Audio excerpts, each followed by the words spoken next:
In most JKD schools these days, Jeet Kune Do has become a license to teach without structure, formless. Wing Chun, when well learned, is a license to be formless. I originally wrote that back in 2016 and have since used one variant or another in comments or on my web page or something like that. I bring it up now because Sifu Izzo out of Chicago recently quoted it on his on a live stream event this past Friday, 4 days ago. I originally wrote it as a comment to a video that he did back in February or March. Well, first of all, I'm extremely honored and humbled that somebody would retain in their mind something that I said for such a period of time, even just a few months. I've written 3 novels. The idea that somebody retains something that comes from you is humbling, very humbling. Thank you very much, Sifu Izzo. Since he brought it up, I thought I would dive into what I meant a little more, based on at least one comment that I saw during his live stream event.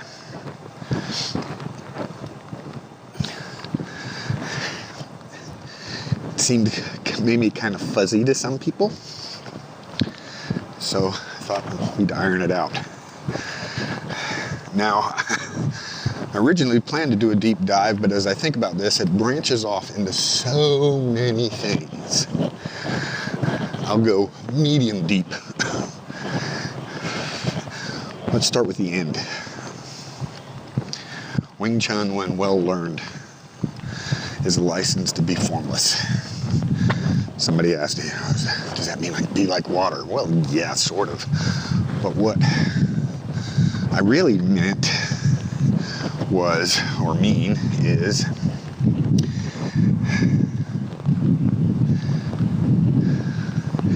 you should be able to do your Wing Chun from where you are. A lot of people say, you'll hear people say, if Wing Chun was so great, it'd be used in UFC and blah, blah, blah. Here's the thing. You can take a look at any fight and you can find Wing Chun in it, because Wing Chun is conceptual.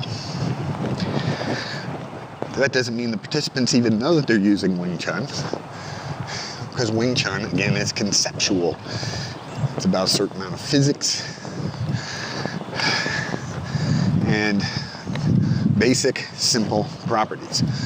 One thing I've often told my students, one of the things I say, is if you can do it, and by can, it has a specific definition. 1, you have the capability of executing the technique, and 2, the opponent does not have much opportunity to prevent you from executing the technique.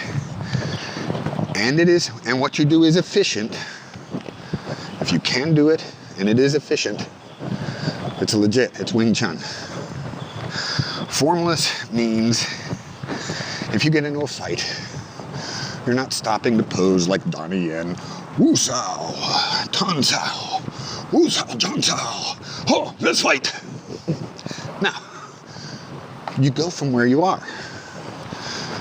You don't become a Wing Chun player. You are Wing Chun. You use Wing Chun. Boom. You strike from where you are. You defend from where you are.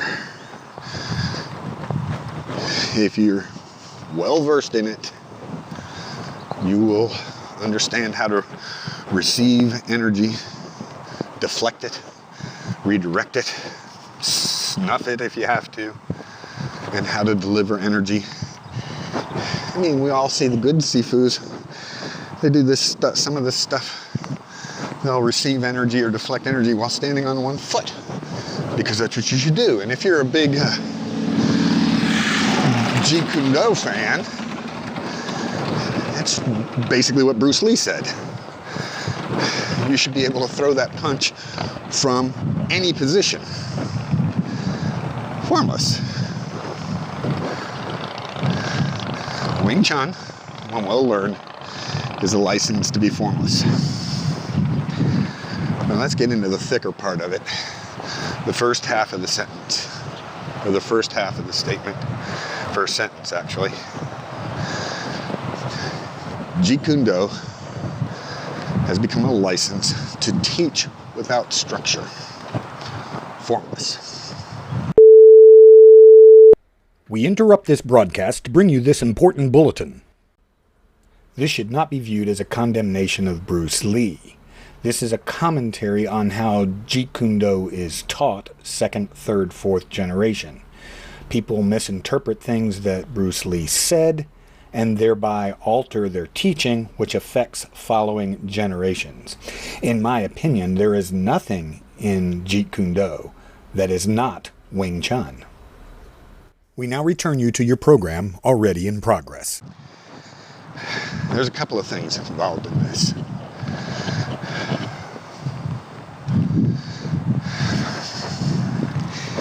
Most JKD schools these days do not teach a moon, Bruce Lee's standing form, which I find to be kind of a cheap baby Wing Chun form.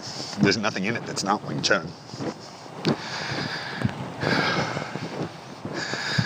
A lot of them do not teach the Mokyang Jong.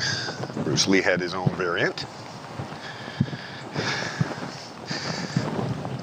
One thing that JKD schools do, this is true for all martial arts schools, they gravitate toward what is easiest to sell.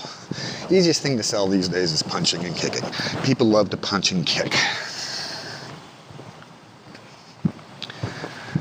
So, basically what a lot of schools do is, okay, here's the thing, do that, punch and kick.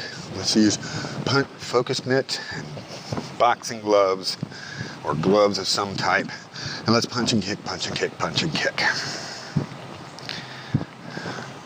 The problem with that is, especially with focus mitts and boxing gloves, it's very difficult to do like any trapping. It's very difficult to do any of the Wing Chun that everybody agrees JKD is 50% of. 50% of JKD is at least 50% is Wing Chun. Very difficult to do with focus mitts and boxing gloves. Not impossible, but very difficult to do. My point is, on this part, that they're not teaching the structure from which power is generated. They're not teaching the structure that makes for good defense, good deflection, redirection. They focus on punch and kick, punch and kick, punch and kick. They don't focus on the details so much. Now, I think one reason why they don't focus on details is people have taken some of Bruce Lee's statements too much to heart. And let me say, I taught JKD for close to 2 decades. Right? I'm not just speaking out of another orifice. I've taught this stuff. And I kept modifying my teaching because I kept finding that students ended up as kickboxers and not as go in, close the opponent down, and boom, get it done. A good example is a lot of JKD schools will incorporate or include BJJ, and I got nothing wrong with that. except the students end up becoming BJJ players instead of JKD fighters, JKD street fighters. Too many times during a test, I had to yell at a student while they were grappling. This is JKD. Poke him in the eye. Hit him in the groin. Make him stop. Instead, they were constantly going for the BJJ submission. The training leads people to play the game rather than absorb the idea. And I think this comes from Bruce Lee's statement: absorb what is useful, discard what is useless. First, you can't discard something you do not have. That means you have to have done the technique, used the technique,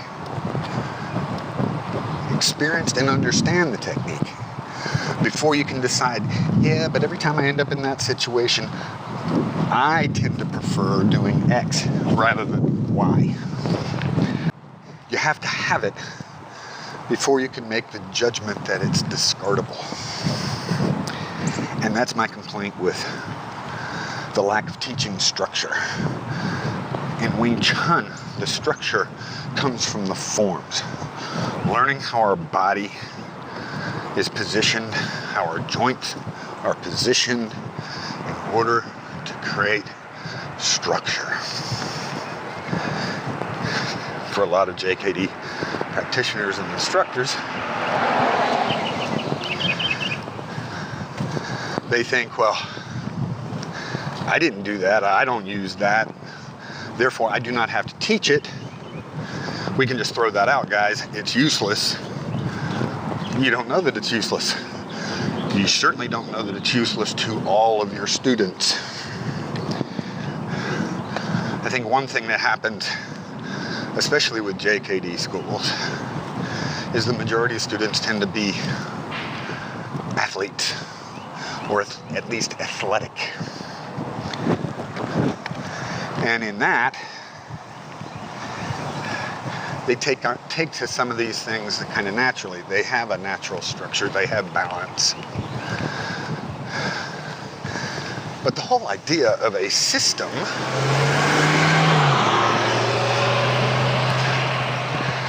is to be able to teach the non-athlete, to be able to give the non-athletic individual something to work with, something to do, something to use, something to improve themselves. And not necessarily make them athletic, just make them a better person than they were before. More confident, more structure. There's another aspect to my structure statement. Because Jeet Kune Do is often viewed as a kind of a hodgepodge. It's 50% Wing Chun, it's boxing, it's BJJ, it's Muay Thai, it's Kali. And all those things do relate, and they're all valuable. But because of that, what tends to happen is the Jeet Kune Do instructor comes in and says, today I feel like doing X.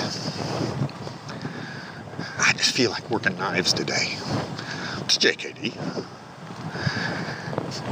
But that leads to a lack of teaching structure.